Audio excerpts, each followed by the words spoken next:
sitting at home working on. I'm writing a book. I'm trying. I used to have a government job. It was a steady paycheck. It was indoor work.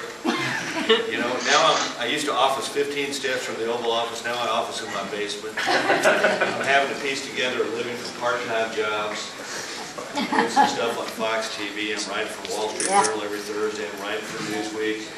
I'm writing a book which I sold to the publishing industry for an obscene amount of money, proving that when it comes to the publishers, you can fool some of the people some of the time. And I'm engaged in a very peculiar form of white-collar larceny called the speaking tour. I was only the second keynoter at the National Association of Convenience Store Operators who actually worked in a convenience store. I said, mention that to everybody. They'll like that, but don't mention that you quit the job the second time you were robbed at the point of a gun. So, anyway, so I'm sitting there working on my book at my house, and I get this call.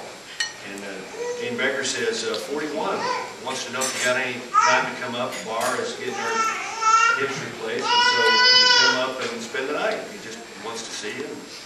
He's got a new boat. Come on up and have some fun. So we flew up, my wife and I flew up. Get there, and we literally get our bags in the room at Walker's Point, and 41 says, let's go out in the new boat. I got a new boat I want to show you. So we go there, and he's got the giant, brand new cigarette boat. What color? White. But very cool with these very large computer heads-up displays that are about this size. So, as you know, he keeps them very slow until you get out of the no-wake zone, and then he just floors this thing. And he puts my wife in the seat next to him, and I'm standing behind him with his fishing buddy and two Secret Service guys. And we get to the little buoy, and this thing is going 58 miles an hour. Now that's fine. I've been on fast boats before, but he hasn't figured out the trim tabs yet. So we're going in a straight line, and the boat is like this. And then he'll work the trim tabs over, and the boat will be like this. So we go about 15 miles out to go fishing, and the entire time we're going, it's the most disconcerting thing that's ever happened. And we spent vast sums of money in the antique stores as well, so we did our part to produce them. Anyway, thanks for having me here today. I want to tell you something sort of remarkable evening for me that gave me some insights into our nominee. I'd obviously known him as a competitor in 2000. I got to know him personally in 2004. I'll tell you a story about that. So we had this sort of weird negotiation to get, McCain says he wants to campaign for Bush, and the staff sort of tries to make themselves look important. Sort of, well, we'll contemplate it, and clearly the king wanted to campaign for President Bush. So on the appointed day, they had me call him. And he said, here are the days that I can go. And the first day he could go was the day the president was going to go to Fort Lewis in Washington State to meet with the troops, and then go to the National Federation of Business and Reno. So it was sort of an apolitical day. And so McCain went with him on that. The first day that McCain could do a political event was, ironically enough, the day that we were planning to go to the Panhandle of Florida, starting in Pensacola and going to a little town called Niceville and ending in Panama City. So we get on Air Force One at Andrews, and the president, something's going on. The president has the CIA briefers up front, and a phone call that he needs to make, and so the president says, go entertain McCain. So I'm sitting back there in the guest compartment with McCain, and McCain, I said, you got your Navy flight training in Pensacola. He says, yeah. And starts telling stories about his naval aviation flight training. Most of the stories involve large quantities of alcohol, a red sports car, and women variously named Boopsie, Trixie. I mean, I've never laughed so hard about it. I think I must have been one wild young naval aviator training.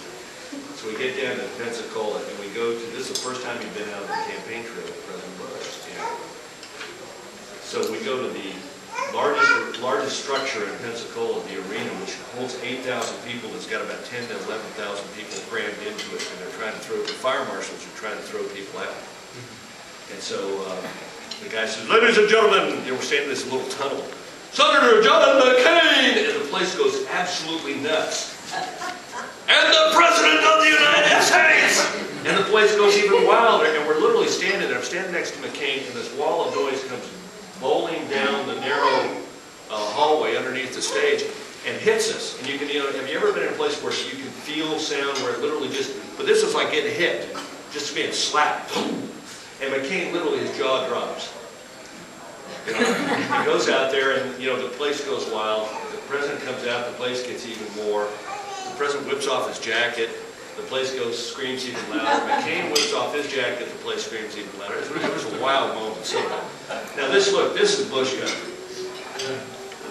Our weakest performance in the 4 counties we were there that day was only 68%, if you can imagine. We got hit only 68%. I mean, this is Bush country. This is the Panhandle of Florida. They may not be registered Republican, but they voted a lot of military. So we start driving, and it is 130 miles from Pensacola to Panama City, the way that we're going. And there's virtually no part of the route where we're out of sight of people waving signs, waving flags. More bed sheets were destroyed that day for some reason. It was a boost to the American text.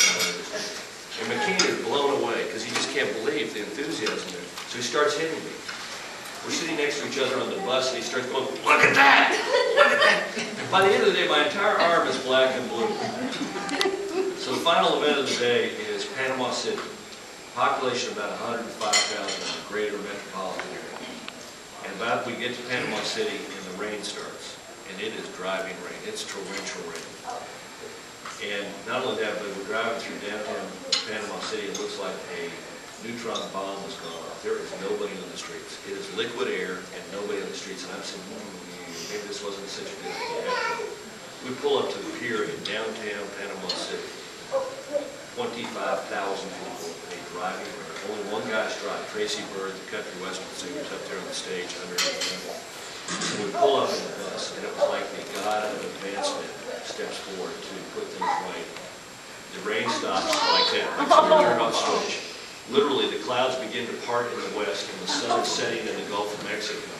And the bus, doors open, and out walk Bush and McCain, and they go nuts. Anyway, so it was a fun first day to campaign with McCain, and we ended up spending the next day while the president went off for a bike ride with the press. And McCain and I sat there drinking coffee for 2 hours talking politics, and sort of bonding. Anyway, I got to know him that day, and I became quite fond of him because he's a really decent guy. And I will tell you, I was blown away in the spring in March. I had dinner with Doris Day. No, not that Doris Day. I can tell you young folks with the old ones are discredit.